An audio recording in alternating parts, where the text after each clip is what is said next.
So divine has designed this instrument with some sort of logic, with some sort of method, and all we have to do is become aware of its capacity, become aware of its potential, because we in the state of evolution are at the highest right now. We know, yes, we will evolve. All of these are, but what is very true in our experience is the humanness. Humanness is what is very, very true to us. So, how do I make use of this humanness to reach that eternity, to reach that, at least that experience? And how can I do it being a human being? By exploring it, by experiencing it within me. So, if I experience it within me, I'll be able to express it outside. Everything on the outside, what your senses perceive, is a tool to go inside.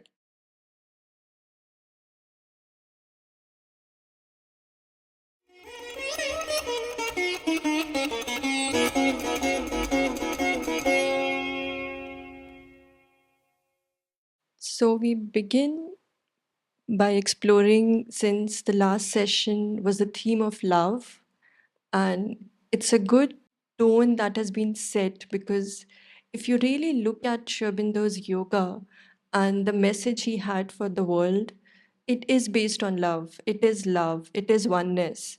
And when we talk about eternity, when we talk about nirvana, anything that has a sense of expansion in it, the root is always love. We want to break free because we want to experience that oneness. We want to experience that love. The trick comes in when our exploration happens through the little surface nature which we have on the outside. So our quest is rooted deep within, but our exploration is through the manifested world. And it's when that comes together is the real sense of oneness, it's the real sense of infinity, a real sense of truly our core is experienced. And all of us sitting here dearly hold that aspiration inside of us, that who am I? What am I doing? What is my purpose in the world? And it is not just a philosophical, intellectual question. It is really that deeper quest which comes alive in every interaction. Every interaction we are doing with our own self, we are interacting in the world, any exchange that's happening, the core is the same, that what am I here for? And we have explored different ways, different methods, whatever circumstances come across. But essentially, there's a parallel processing that happens, that can I know more? Can I know more? And that knowing is that progressive unfolding, that is what makes the basis of our life. So it's not just like a one time affair that, okay, now I'm sitting, maybe I receive something, that's it. It's a forever progression which happens. And the beauty is that we have been given this nature, this physical existence, this emotional existence, this intellectual existence as tools. So when we offer ourselves to the path of spirituality, we are offering ourselves as tools. So we are not using spirituality as a hideout, that, oh, I'm not interested in the mundane understanding of what the world is or what the life is. I want to go deeper. But the beauty of deeper is that deeper is the base of the outer world. There is no real distinction in that sense that, oh, this is an inner world where I'll be, where there's all peace, calm, silence. And there's an outer world which is so much of chaos, which is noise. The interpretation of outer world as noise, as chaos, as unhappiness is from a space of disconnect from the inner world. Because if I'm really connected, rooted, and seated in my own inner vastness, in my own sense of expansion, then the world is just a mirror of that within me. So, the more I really understand what it means to go within, what it means to connect within, I start seeing that oneness on the outside. So, slowly that distinction really fades away. But that is a journey which all of us are, and in our own different experiences. So when I'm talking about, like, for example, the moment you close your eyes right now, there's immediately a space within you which you go, which is really like your home. And like, if all of you can just close your eyes right now and just experience, like, there's something parallelly that you're hearing my voice, but there's also something which you are experiencing inside of you. So the moment you close your eyes, there's a space you go within. And it's from that space then you start interacting with your inner psychological landscape and also the outer life. And as you make it more of a conscious effort of being rooted more and more there, that's when things began to unfold. And if you can just, with your eyes closed, go to that space, or if it's very active or alive in your experience, that first sense where you felt that no, there's something more than which meets the eyes. It's even when I look at my life with closed eyes, that is when I sense a more wider perspective. With open eyes, I feel a sense of narrowness. So at this moment when your eyes are really closed, go to that space where you often go when you feel that no, it's enough, I have to just tune in. So, which is that space inside of you? Can you feel that space at this point of time? And if you become more and more aware of that space, which aspect of your being do you feel more stationed? So, the moment you close your eyes, does your attention directly goes to your mind space? Is that where you are more rooted and you're trying to understand life? You're trying to see life that, okay, this makes sense, this doesn't make sense. Or it is more like immediately when you close your eyes, you go to your heart space. That, okay, how am I feeling right now? That there's a voice that's coming to my ears. There's something in me which is interpreting this voice. How does it feel? Does the tonality aligns with me? Does the words that's in the air align with my experience? Or is it more like, okay, is there some sort of physicality which I'm more aware of? That am I seated comfortably? Or is my physical being perfect? Or is there something which needs to be done? So, the first and the foremost thing is to recognize that what is my entry point? That where am I really, the moment I disconnect with the world with an intent to connect with the deeper part, which is the part within me which I connect with the most.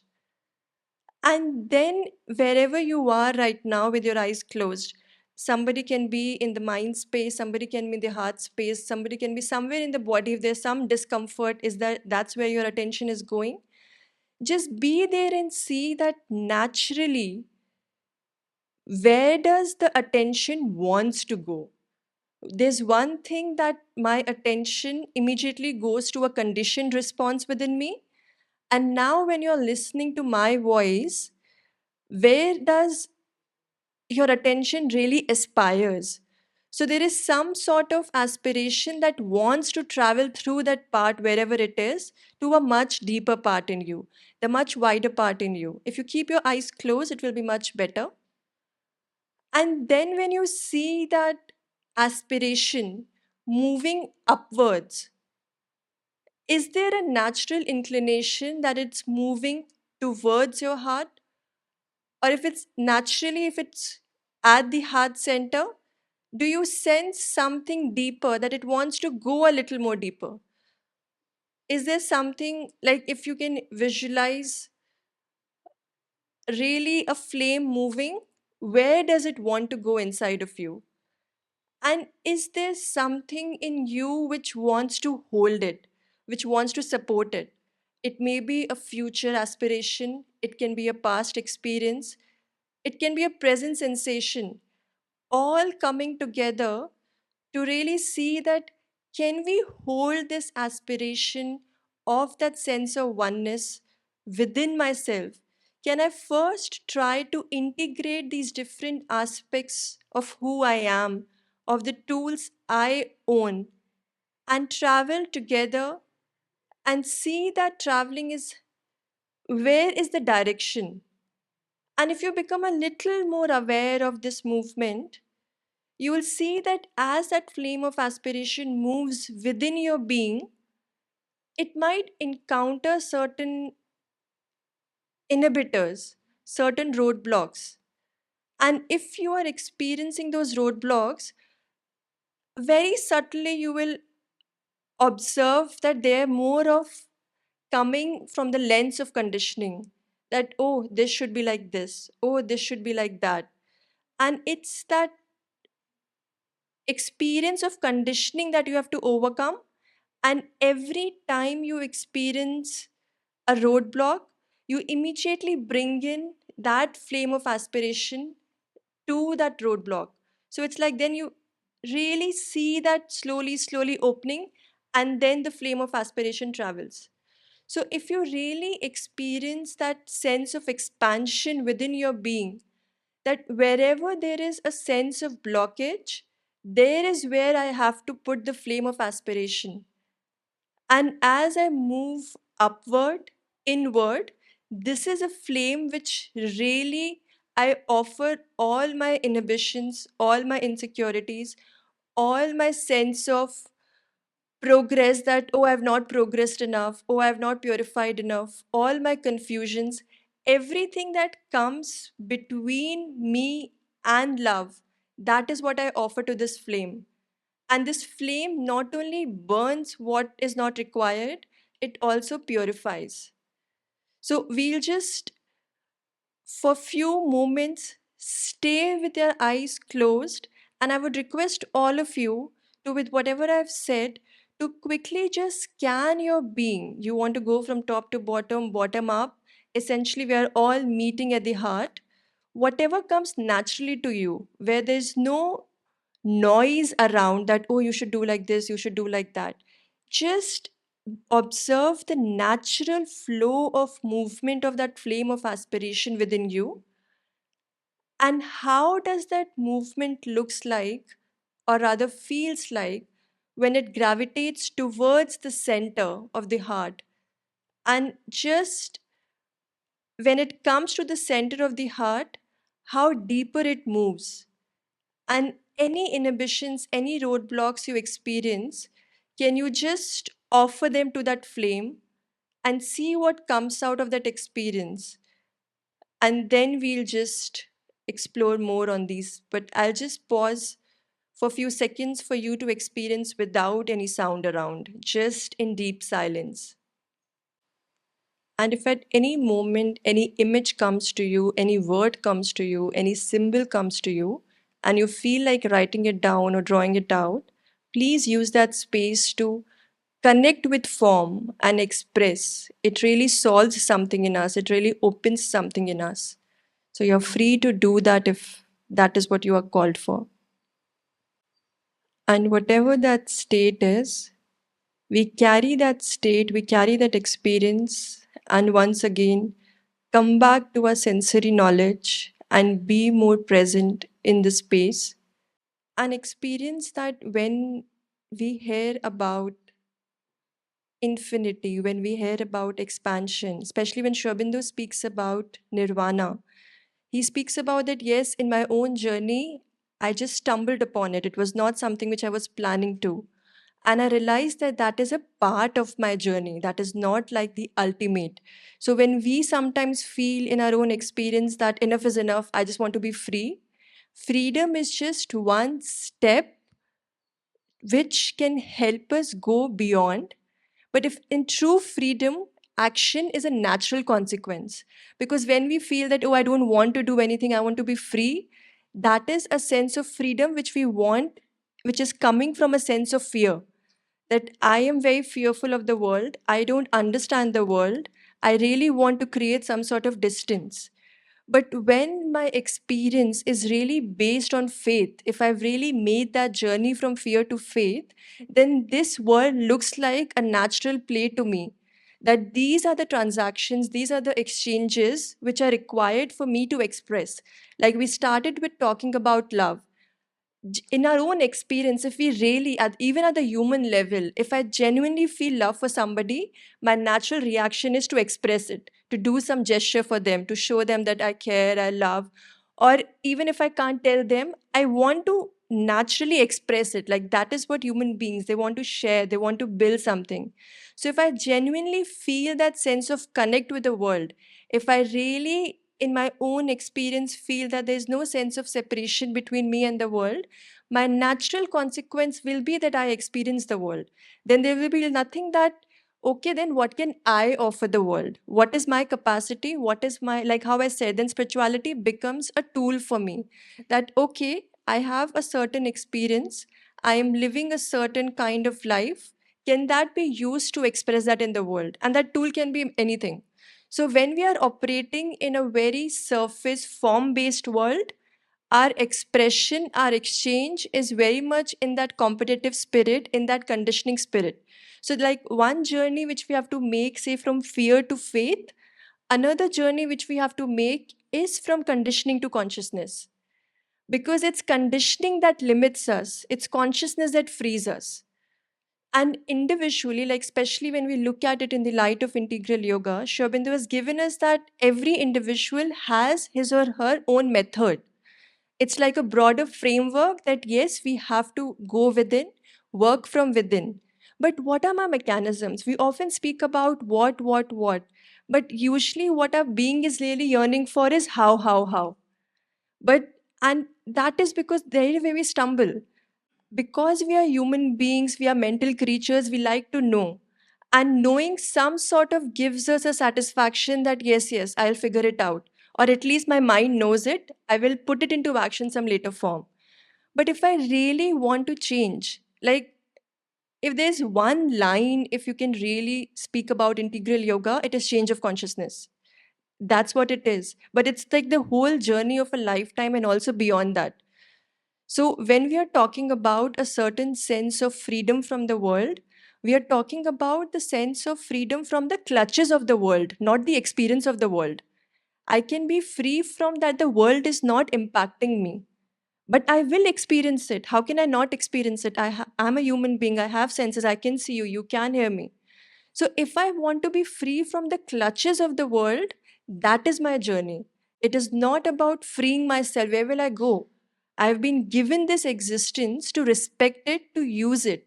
But how can anything which we want to use, for example, whatever tools we have, whatever devices we have, we make sure that we use it to the best of its capacity. But how often do we do it? Even the laptops we carry or even the phones we carry, immediately we take that, we just figure out the basic minimum thing. Okay, can I call? Can I text? Can I click pictures? That's all. But if an engineer who has made that laptop, who has made that phone, will know much more than you. Like sometimes we see those videos, no, that there's so many parts of the phone that come together. Some part is made in one country, some part is made in another country, then they're assembled. And what we get is like a phone, which is like one full thing.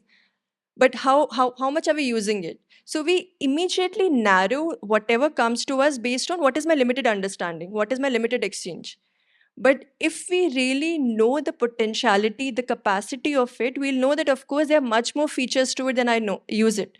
Any device you take for that matter. So imagine the same thing with the device which we all are. So divine has designed this instrument with some sort of logic, with some sort of method, and all we have to do is become aware of its capacity, become aware of its potential, because we in the state of evolution are at the highest right now. We know, yes, we will evolve. All of these are, but what is very true in our experience is the humanness. Humanness is what is very, very true to us. So, how do I make use of this humanness to reach that eternity, to reach that, at least that experience? And how can I do it being a human being? By exploring it, by experiencing it within me. So if I experience it within me, I'll be able to express it outside. So that's a very natural correlation that all what we want to experience has to come from within. So when I'm talking about a change, like when we use the word change in its literal sense, but integral yoga, the word which we use is transformation.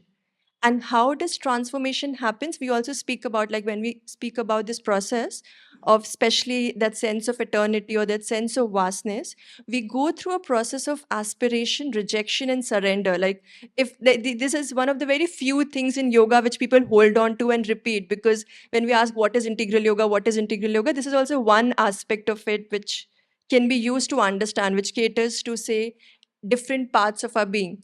And aspiration, we have talked enough about it. Like all of us have that aspiration. That's the reason we are sitting here. But it's something which, in my own exploration, I've seen it's rejection that is poorly treated. Rejection, honestly, is very much rejected. It's like the moment you think of rejection, you immediately identify with it, and without even exploring yourself, you start rejecting it. Like, if I feel something which I am not supposed to feel, I reject it. But I reject it in that cover of identity. That, oh, especially, oh, I'm walking this path. How am I supposed to feel this? Oh, I'm doing this. How am so? Especially, I feel it's much difficult for people who are walking the path to make sense of the world because we nitpick so much. We become so self-critical. At one level, I'm talking about expansion. At one level, I'm talking about that oneness with the divine because somewhere I have that experience. I just want to base my sense of being in that experience and let it grow. But it's like if I have that experience and if my being, like the outer being, is not ready, it immediately attacks it and makes it as an identity. Like most of us suffer from that issue of identity, that we are looking for who we are, but somewhere it gets distorted and we just want to know who we are on the outside. Like, is my journey going well? Am I doing right? Especially in the integral yoga, I've seen that it's like, have I read Shobindu enough? I have read the mother enough. Am I really joining reading circles a lot? Or am I doing activities? Because a mind only understands action, it only understands form.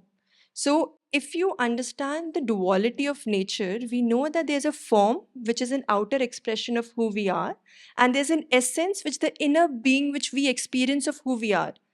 And it's the essence which needs to be expressed in the form. The form is given to us. It's the essence that slowly, slowly grows. And how does that grow? It grows through the method of purification. It grows through the method of really surrendering. It grows through the method of really looking at yourself more objectively. So, till the time we don't create that distance from our outer world and make that journey towards the inner world, how will we express that?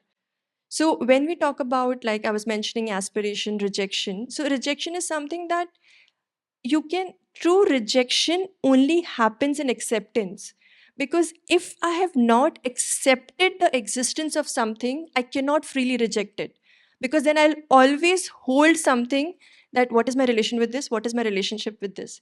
So when we talk about freedom, like especially when we talk about that going away, nirvana, and all of those big words which we speak about, essentially what does it mean? That I have not experienced something because it is not supposed to be experienced and I have rejected it. So I categorize something which is already categorized so that my identity is intact. So there are various psychological games which we play with us on our path of spirituality, and then we get entangled in it, and then we worry that why am I not progressing on the path? So, one of the things, especially in this context when we are exploring, become very, very aware of that what is the narrative of your being. So, essentially, there are two narratives which we hold. One is that true narrative of our being, which is really guiding us silently. And one is the narrative of my surface mind, that, oh, my life is like this, my surrounding is like this. So, the interpretation of my surface is always putting my sense of identity in the center, that, oh, this is you are, this is your journey, it is bound in time and form, it is bound in time and space, and we are secretly hoping that someday something will come which will help me to really free myself from that bondage of time and space. But there's also another narrative which is really, since the time you have come on this planet, is there. There's some sense in you which is holding you. It's just that how often do you spend time to really say, play match the following between these two narratives? Because as a child, when we are really growing up, we are really free. Then we don't talk about that, oh, I want, no child says, or oh, I want nirvana, oh, I want to experience eternity, because they are in their experience free. They are not bothered in that sense. And all of us have been children. We were not born like whatever age we are at. So that's the natural progression which we have been following. So we all have experienced that space, that what it means to be free. But as our mind developed, we gave, it's like unnecessary taking food from the outside because we are taught that that food is better than what you're cooking at home. It's like those ads which we see, no? That the ads are so glaring and they're so continuous that we feel beyond a point, you start having that fear of missing out no matter how advanced you are. You're like, maybe I'll try that once. And especially in a context where we are growing, it's it's something very inherent that a being takes, that the other person or whoever is better than how I am. It's like somewhere a misconception which is given to all of our human beings. But if you really look at the core of it is, why do I feel like this? So that I can progress. So it is like we have been exploring so much of about symbolism. What is really, if you understand in its core symbolism, and somewhere I think one of the session I attended, they were also talking about it. It's like what meaning you give. So, in a way, if you look at it, everything on the outside, what your senses perceive, is a tool to go inside. So, it's like you are really consciously, unconsciously working with that labeling that, okay, I experience something. Oh, I'm looking at you. My mind will immediately label this, okay, whatever, good, bad, whatever experience, depending on how much expanded vocabulary I have. And then that gets stored in my system. And every expression which I label takes me away from the vastness I hold. And every interaction that I have in freedom takes me to the expansion within. So it's like a very simple, direct correlation. So, more and more, what is our work?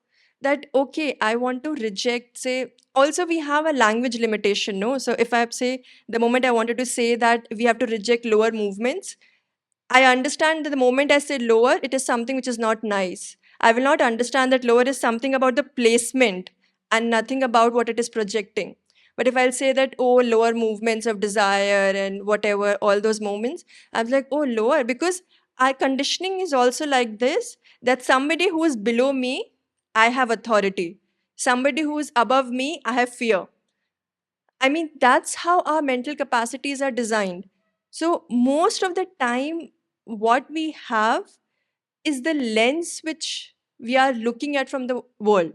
So, along with being aware of what is my narrative, the another thing which you have to become aware of is that what is the lens through which I view the world? What is the door through which I enter the world on a day to day basis? So, my aspiration may be very much to experience that oneness with the divine, to have that sense of expansion, to have that sense of union. We understand that, okay, yoga is union, all of those things I understand. But the moment I wake up in the morning, I get ready and I step out in the world, I enter the world through the door of fear, through the door of the narrative of my incapacity, through the door of comparison, or through the door of, oh, I'm not enough. And it is not just any sort of pseudo motivation to give yourself that, no, no, you are worth it. It is just recognizing the divine possibility in you as well as recognizing the shortcoming of your surface. So we are not choosing between the outer nature or the inner nature. What we are consciously trying to do is bring them together. That I have some divine potential in me, and it is not an intellectual understanding, it's an experience that I carry. Now, can I also give vocabulary to that inner experience? We often experience that thing, know that, oh, there's something which I feel that cannot be defined. We always feel short of words, and also not just like a very inner being, but in general, if we observe ourselves, that if we want to talk about our shortcomings, we have a list. But if I want to tell you to write, just say 8 good things about you, you immediately will, how can I think about myself as good? How can I just write that, oh, this is good about me? There is some sort of inhibition when we talk about goodness, and there's some sort of natural that, and especially when I'm saying that, oh, I'm working on myself doesn't mean that I'm working on my shortcomings. It also means strengthening my gifts and a fine balance between the two. So when we focus on really experience, so you can, like when we were also doing that visualization, I spoke about that flame that can go and just reach that sense, that vastness within you. But and that is where rejection comes. So whatever comes your way, you look at it without judging it, you say, no, I don't want you. I don't have to say, for example, in human communication also, no, that if I don't want to have a communication with you, I want to give myself a message that why. And that justification usually comes from our conditioning, that this is not required, this is bad. So, can my rejection be rooted in conscious awareness? That I'm not rejecting because that is good or that is bad. I'm rejecting it because my current path. So, my rejection comes in freedom. And the moment my rejection comes in freedom, I immediately take distance from the outer form and I'm more rooted within. So then I recognize that what are my indicators? What are the processes which my being follow? So when we say that in integral yoga, everybody has their individual path, doesn't mean that you can do whatever you want. It means that whatever tools are given to you, you are free to use them in a manner that they take you within. So our destination is same. So if it's not that I have to go from say Auroville to Pondicherry, so all of us in integral yoga, the path is laid down. But it's not that, oh, you will only go by community bus service or you will only go by a two-wheeler. So there is no fixation on the method as in how will you want to go there. It's like you want to even go walking. If that is what your interest is, that is what your strength is, please go ahead. But walk in that direction. So all of us are walking in the same direction. And that is how it becomes collective yoga. So when we say that Sri Aurobindo's yoga is collective, it's not that all of us always have to physically come together and work towards a common aspiration, but it essentially means that all of us are trying to offer the impurities, the work in progress in our own nature, and try to move forward and help each other in that process, because these are very universal processes. All of us feel those emotions, all of us feel those insecurities, all of us feel those confusion. There's nothing like very much like, oh, confusion, what is it? I have never experienced this. Nobody says like that. Oh, what is fear? I don't know what is fear. I have not experienced, because these are universal forces. All of us experience it. But it's like the forces are always around you, be it good, bad, negative, positive. Essentially, force is what? Force is movement. Anything that is moving, how does it express itself? When it has place. So everything around you is moving. Depending on how you contact it, how much do you open? So it's like, why do we say that conscious living is important and just becoming more and more aware of what you're interacting with? Because it's like I am just opening myself. So the moment I open the door of my being, all different kind of forces are present. So that is what I want to become very, very, very, very aware of. Because all of us have our highs and lows, all of us experience some sort of discomfort in our being, which we are really not able to pinpoint. Some people we meet, some places we go. So it's just about how much am I carrying that sense of vastness within so that I can really embrace the world. So when we speak about eternity, when Sri Aurobindo speaks about, it's like there is one deep experience of that oneness, and how can we bring it more and more forward? And I can only bring it more and more forward by clearing the path. And clearing the path, how does that clearing the path happens? By preparing my nature. So preparation of my nature is really like preparing that road towards eternity. So yes, I know, like I gave you that Auroville Pondy example. So I know that Pondy is like 10, 12 kilometers. I know it's in my awareness, but I have to walk the path. And when I'm walking that path, I have to be aware. So for example, if I'm actually physically walking, then I need to know the road. I need to know the way. I need to become aware that, okay, if I stumble, and if I stumble, I get up. If I want to hold somebody's hand who is walking along with me, I will hold that hand. So what am I essentially doing? I am tuning into the requirement of the present moment. So, when we speak about really going to that core, the core is love, but core is also truth. That what is that real truth? There is one absolute truth that yes, all is one, everything, all of us have that understanding. But what is the truth of this moment? If in this moment I require to hold your hand, I will hold your hand. If in this moment I require to walk alone, I will walk alone. But what is that requirement? But if I'm really just living in the mental consciousness, in that narrowness, I've already pre-decided that from walking from here to here, I will just set on Google Map, this is the time required, this is the way. But if there's rerouting, I'm lost. I'm like, I don't know what to do. Then I just reject it. But can I tune into the present moment? Because present moment is always ever expanding. It's the mental consciousness that narrows things because it divides to understand. If we understand one element of the mind, how does mind know? Mind knows through division. It's only just you have to go a little bit beyond or behind to see the true synthesis. So, if you are attempting to experience that sense of oneness through the mind, it will always give you a continuous feeling of, oh, I'm losing something, I'm losing something. It's like, oh, I'm attending this session, then I'm not being able to attend another session. So, till the time we are in that narrow consciousness, there's a constant feeling of missing out something. And then it manifests itself in different ways. But if I really bring my awareness to right now, this is where I am, and can I know what is the truth of this moment and act according to it? So imagine the expansion, that ever expanding, which you will feel that, okay, this is the requirement, I will do this. Then that will build. So, how does my road to eternity is built? My road to eternity is not built through my conditioning. It is not built through my ideas. It is not built through the theories I read.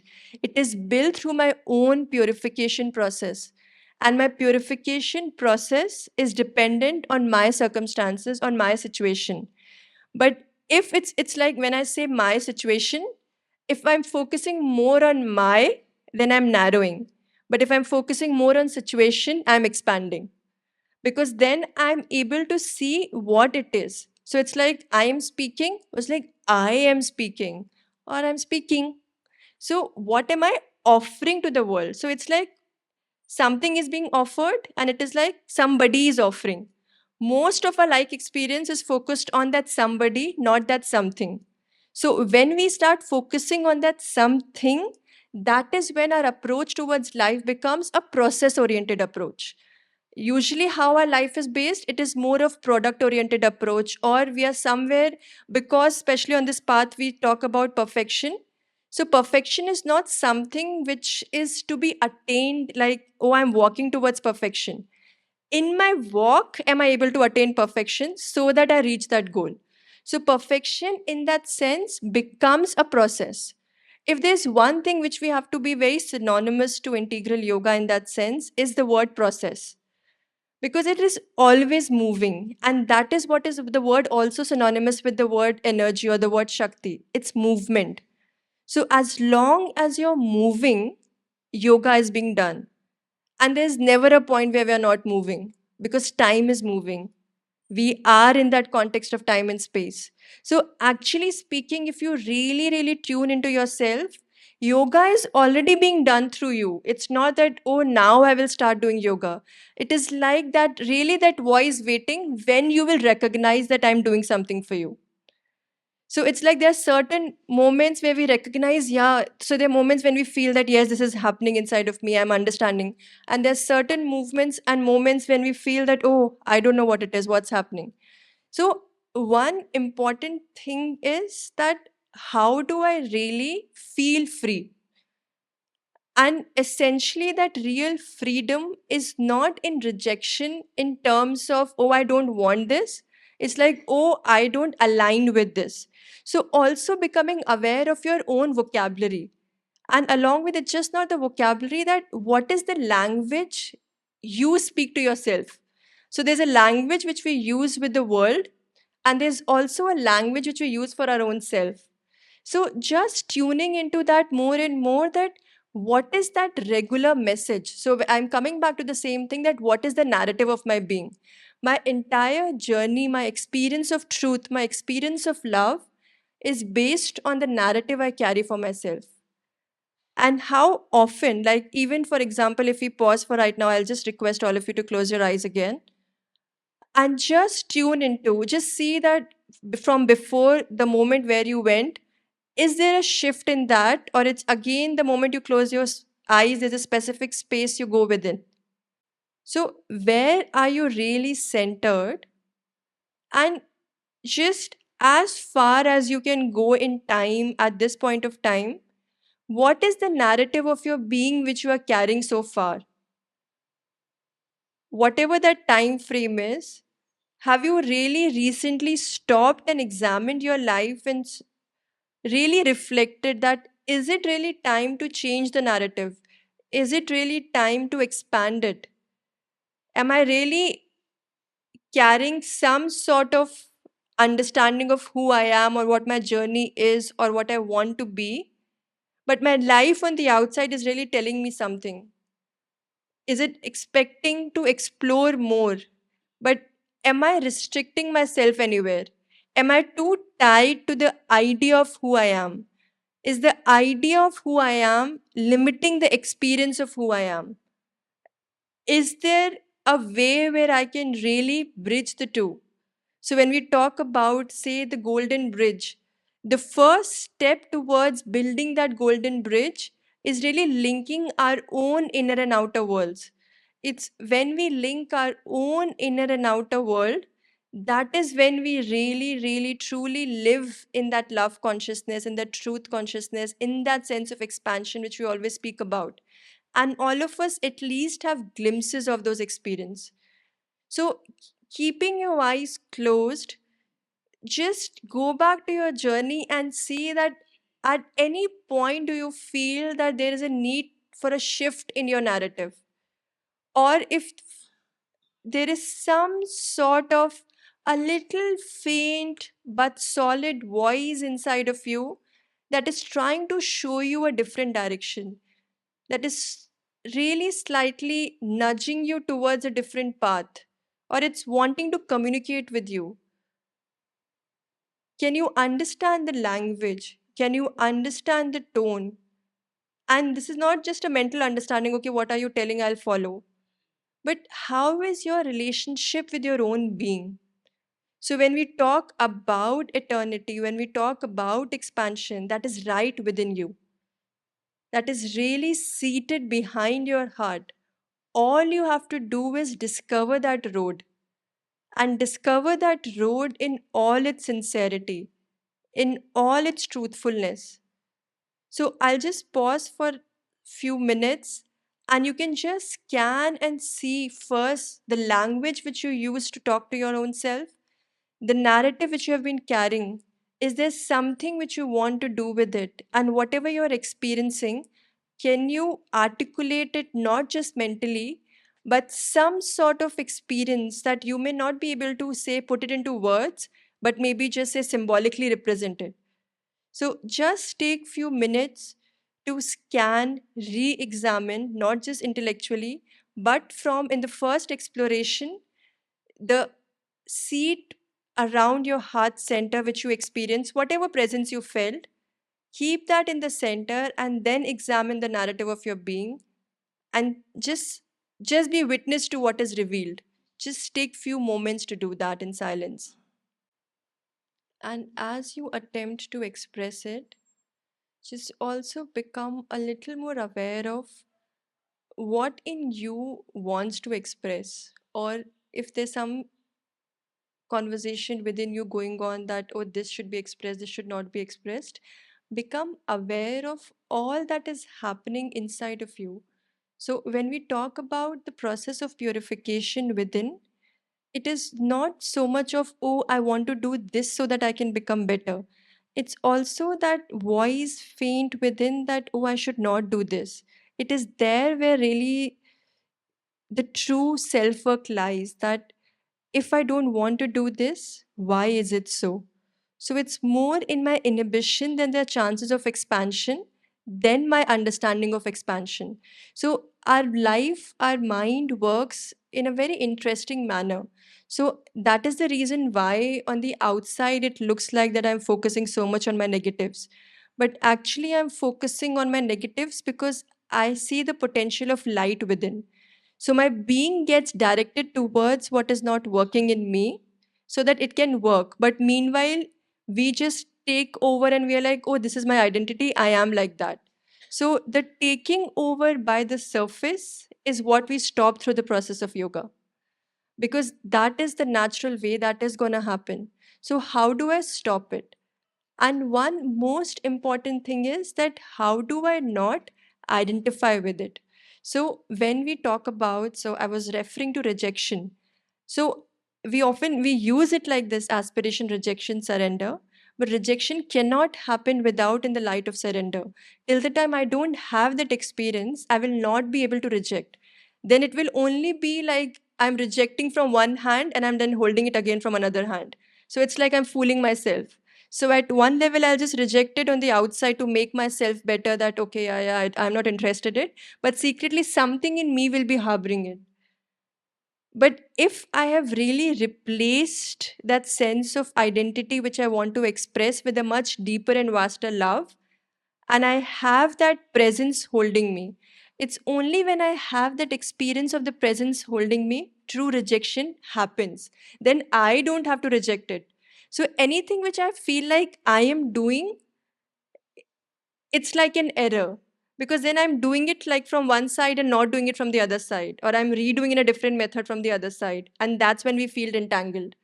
But if I really, even if it begins with a mental understanding of surrender, I'm not saying that immediately some people can have that, but we start with that understanding that yes, whatever I believe in, like for example, if I come from that space of integral yoga, I have that experience of, say, mother holding me. Now, if I'm being held, a part of me knows that I'm protected, then I'll be able to reject something. Because it is like for a tiny little surface nature to understand, it understands through replacement. It's like, okay, if this, not this, then what? It doesn't understand gap. But it's in the gap when actually the real yoga happens. And how do and where do we get that strength to hold that gap? That is through surrender, that I know that I'm being held. I don't know what the path is, but I know it will take form. So it's in that expansion, in that space where I live, and I keep offering. So we often use the term remember and offer. So, what does that actually mean in a very, very literal sense? That, okay, if I'm in an uncomfortable space, then also I remember an offer. But if I'm in the most joyous state, then also I remember an offer. It's not that I only offer what's not good. And if I experience some, say, if I'm experiencing a sense of vastness, then I'm like, okay, this is mine. But if I'm experiencing a sense of narrowness, okay, you take it, which is also fine. Mother will not mind it because she knows much more than what we do. But how do we give that message to us that both, like somehow, if you look around in the world today, we have been so much, like, I'm not sure if obsessed is the right word to use, but I don't have another word right now. But say with happiness, like everybody talks about happiness. If you talk about one state to the extreme, you are naturally rejecting the potentiality of the other state. And you're saying that one is better than the other, which essentially restricts you to the surface. But what is a more expansive approach which connects you to the vastness? That at one level, there's something which gives me a sense of joy, which expands my being. And there's something in me which narrows my being and contracts it. So both hold the potential of progress.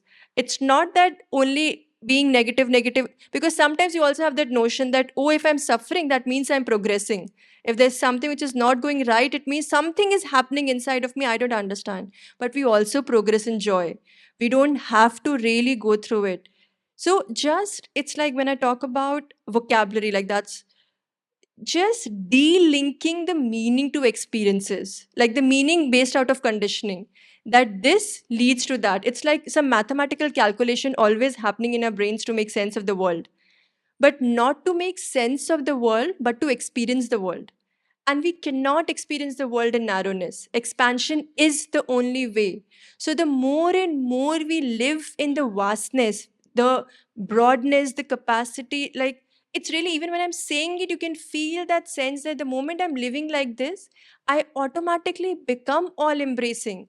Then I am, if say, if I'm walking like this, I'm not saying you literally walk like this on the road, but experience that if this is how you're walking on the road, you are embracing the world, but because you are full of divine love, you are not really looking like, oh, can I make this mine? Oh, can I make this mine? Oh, can this become my part of identity? Or this become my part of identity?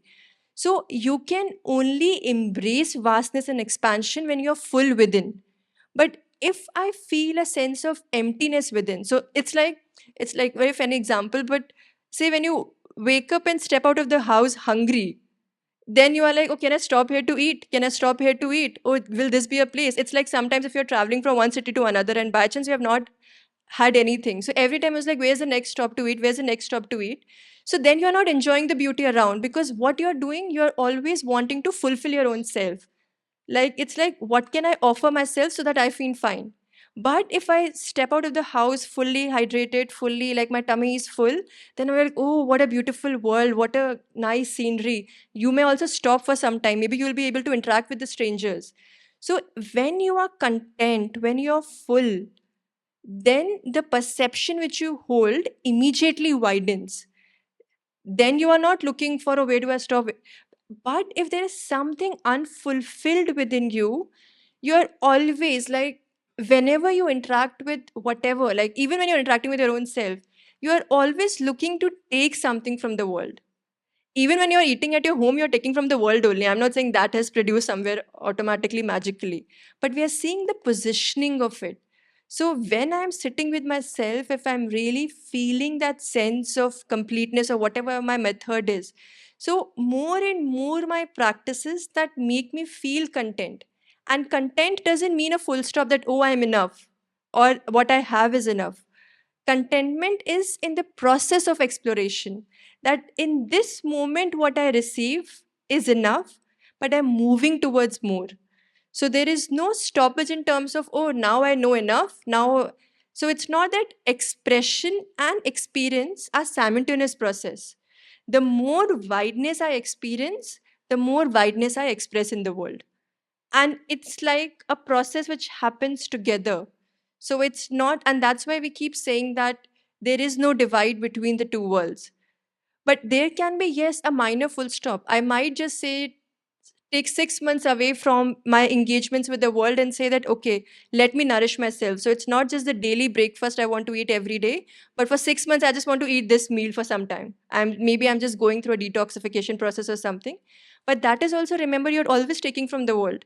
So when even the thought comes of leaving the world, that even that's not even a possibility, because every moment of your life you're consuming something or the other from the world. There is a transactionality in your experience of the world. So even if I'm sitting like this and I'm like, okay, I'm not interested in the world, I still hold that wherever I'm sitting is also a part of the world. The energy which I'm taking inside in the form of breath is a part of this world. So just having that idea of leaving the world, yes, I may not be wanting to engage unconsciously with the world. That is understandable. That I don't want to live in ignorance. That is understandable. That I don't want to do mundane things without putting my sense of self or my sense of expansion. Agreed. But it's like, no, I will not be here, I'll be somewhere else. Then how do we even expect? So when we, like, especially in terms of when we're talking about Sri Aurobindo's experience of nirvana, he's like, okay, that's a stage. I experienced what is to see all of these things from a distance, to have that experience of nothingness. But now I have it. Now I'll enter into the world so that then the world can also have it. It's like, imagine that I go to a school, if I'm a school teacher, I'm like, I know it. Now the students are sitting in front of me. I was like, you will also know it. But I have to establish that link so that we grow together. So I'm not saying, oh, I know it. Now what? So my I-ness is not important. It's like that knowledge came to me. Now I'm experiencing, I'm bridging that difference between, say, the world and me, and sharing it more and more. So the bridge is not built on identity, the bridge on experience. And that experience, so all the masters which we have had in the past, so they have a certain experience and then they bring it to the world, and it's in their bringing to the world that people like us receive it, and whatever is open in us receives it and starts building their own journey. So it is like, when we have that notion of eternity, that there is this, like, even if you can just close your eyes right now and imagine and just tune into that experience of that vastness. So some of you immediately can experience it above your head. Some of you can just experience around your heart. Whichever comes naturally, it's not like, oh, this is better or this is better. Just experience that as you grow more and more in your awareness around you. So just see how far you can go. Like, how far can your awareness at this point travel? So even, for example, say you're getting bored with what I'm saying, or you're not aligning with what I'm saying, is it going to a thought which is a habitual pattern to you, that, oh, whenever I get bored, this thing starts playing. Like that's the narrative which starts playing. Oh, or if I'm getting distracted, or beyond all of these things, just tune into, is there something around, there's something, some energy around which is calling you, which is really, there's something inside of you that wants to answer that call. And do you feel a sense of closeness with that call, or do you feel that sense of distance from that call?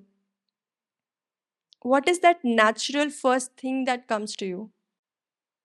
And whatever is happening in between, are you able to stay with that experience? Do you immediately want to reject it, or you want to see it for what it is? Is it something again and again that is coming and that needs your attention? Or is it something which you have worked in the past but it has resurfaced? Just be in that vastness around you. Try to sense around you what is the state. And once you have a certain sense of it, take that sense and go deeper within and see how does it sit within you. What in you corresponds to the outer world? What in you immediately connects with the outer world? And what in you wants to reject the outer world? So just stay in that experience, and we'll just be in silence for a few minutes. Just as expansive as possible, your awareness, just how far it can go, just let it free flow.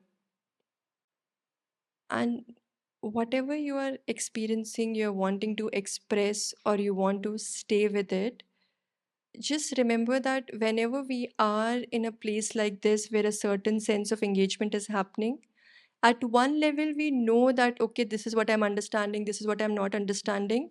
But there's another level at which the actual work is happening, which is not interested in, oh, you two are having exchange, oh, we are sitting in this gathering. This is just one tool to really knock on that process that is already happening.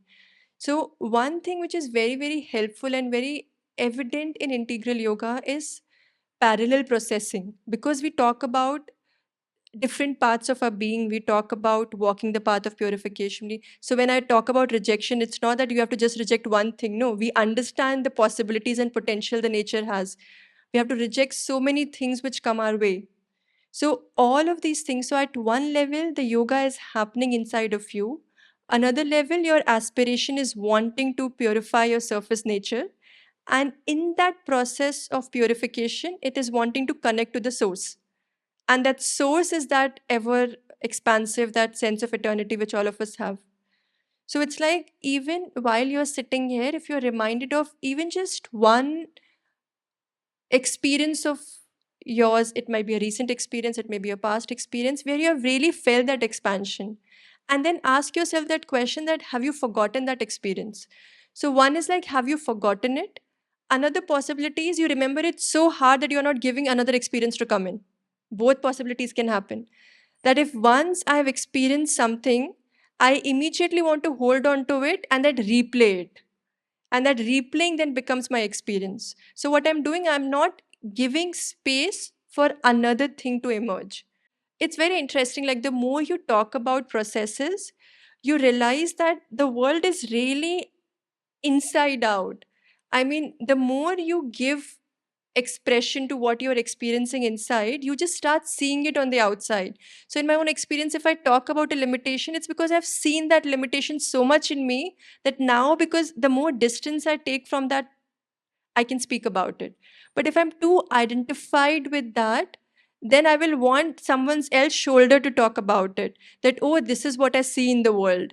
Because so there's one way of taking distance is going inwards, and there is one way of taking distance is referring to other people. So, people do like this, people do like that. So immediately, so it's like that, like when I talk about like conditioning to consciousness, there's another way how we operate is preservation or progress. So most of humanity operates in the preservation mode. That is the narrow mode. That it's like I'm entering into the exchange with the world with really like a cover, And it's like, oh, I have to protect myself from this person. Oh, I have to protect myself from this place. Oh, I have to protect myself from this feeling. So it's all, and it's not that protection in awareness. So when we talk about in our own journey protection, that is more protection on a larger context. We are really invoking the higher powers to protect us. That is a different kind of protection. But here I'm talking about that sense of preservation, that how can I preserve myself from the world? And then when we come to the path of yoga, it immediately helps us to move from no, it's more about progress. How far will I just go like this in the world? I really have to go like this in the world. And going like this in the world doesn't mean that I will just let myself loose and just do whatever I want. It's like the more conscious I become, the more free I become. And that itself requires a lot of preparation. So I keep focusing on preparation, progress, path, purification. So there are a lot of P's in the process because that's what really unfolds. And once we start doing all these things, then actually we realize that we are not doing. So when we talk about, so often we speak about the witness attitude, all of us are aware of that space.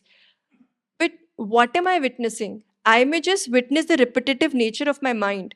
I can just witness what my mind is again and again doing, or the keep emotions suffering the same thing, same thing.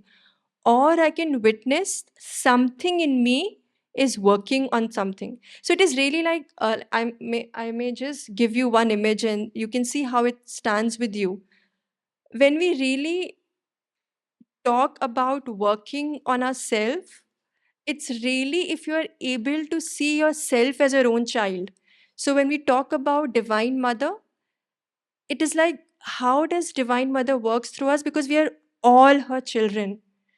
So that aspect of Divine Mother, if you can just take in and see that you are your own child, the surface, the part of your personality, the part of your existence that is given to you by nature, the tool that is given to you by nature, all your ideas, your emotions, your physical existence, all it's like all are your children who are wanting to connect with you, who are a part of you. So when say even people who have like more than one kid, they always have this, kids always have this issue, no, you love this person more than me. It's always that battle within. But you ask a mother, she will tell you it's not like that. I may give more attention to this child or that child depending on what they want, but for me all are one. So that is the nature of the expansion which we hold within us. Maybe I'm somebody who's vital, whose emotions are very, very troubled. So those need more attention. Maybe the other person might be somebody whose mind needs more attention. And how do we work as a family? Like, even no matter how the brothers and sisters are fighting, but if they have to like really come together in a situation, they do come together. Because that is the upbringing, that is the expression, emotion that I've seen around. So it's like, can I become aware of the family within myself? So, who are all the children within me? So, what are my emotions? What are my thought processes? How are they engaging? So, it's like one exercise I can offer if that resonates with you. That every night when you go back to sleep, it is like that family having that dinner together. No, we usually in some cultures we have that. Why? Because they're talking to each other. Okay, how was your day? How was your day? What did you do? Is this something you learned? It's like really having that conversation with different parts of your being. Okay, what did you do today? Or did you need any help? Or how were you? So the more light we bring to our own paths, our own different aspect of personalities, the more they integrate. And that integration is that route to expansion. Because the more I'm aware of myself, the more I'm aware. So it's like if I have a child, the more I'm aware what's happening in the life of the child, like even if I'm a mother or a teacher, I'll be able to assess that child better. I'll be able to offer what the child requires. So even in the free progress, when we speak about that every child is different, but for that I also have to establish a connect with that child. So I'm not saying that okay, this is standard, you have to reject all these things. Oh, this is standard, you have to accept all these things. I'm saying, okay, these are different boxes. You are different people. Come and see what you want to pick. And I am not telling you what to pick, but I'm very aware of what you're picking. So now, what you have picked, based on that, I will design a plan for you. That is how divine works for us. So when we say that the yoga happens through your own nature, so it's like, okay, what do you need? It's not that whatever you're doing, I'm accepting it. It's like what is required in your journey. And then I'll quietly examine that sense. And when I'm saying divine is examining, it's not a judging that, oh, you picked this. No, no. It's like simple observation. And you have picked this. Okay, now how will I reveal myself to you through this? Because this is what you have picked. And that's when we have the debate of free will and all of those things. That's a different debate altogether. But all I'm trying to bring home the point is that the expansion which we are wanting to experience in the world lies within. And Shwabindu and the mother, every time you connect with them through any medium, all they are pointing out is different ways, different methods in your own self to reach that expansion, to hold that expansion, and then express that expansion. So it's like the state in which you live is ever expanding. There's another state in which you live, which is like this, which is always in the world like this. Now, how do you bring it together? So, building, I'm just repeating it and just closing it, building the golden bridge between my inner and outer being. That is the basis of change of consciousness. And that can only happen being present in the world. I may experience a distance from the world for a short while, but if change, if transformation is my way, if that's my aspiration, then that is going to happen, is happening, and will continue to happen. It's like infinity. It's not that today we will cease to exist, but the consciousness is all pervading, it will always be there. So all we can take away for our own self is that what in me aspires, what in me contradicts, and really is not wanting to have that aspiration or comes in the way of aspiration. Can I be non judgmental to things which come in my way? Can I offer more love and support to things which come in my way? So, how will I change my attitude towards myself so that my experience of the world change? It's not that my experience of the world will change and then my attitude will change. So, whatever happens inside, more in transparency. So, transparency is the root, like really the base. So, the more clear, it's like even when you can visualize right now, if you just go from your head to toe, you will feel that somewhere you will feel that yes, the energy is flowing, somewhere you will feel that no, it's restricting. It's just the mirror of your own experience with the world.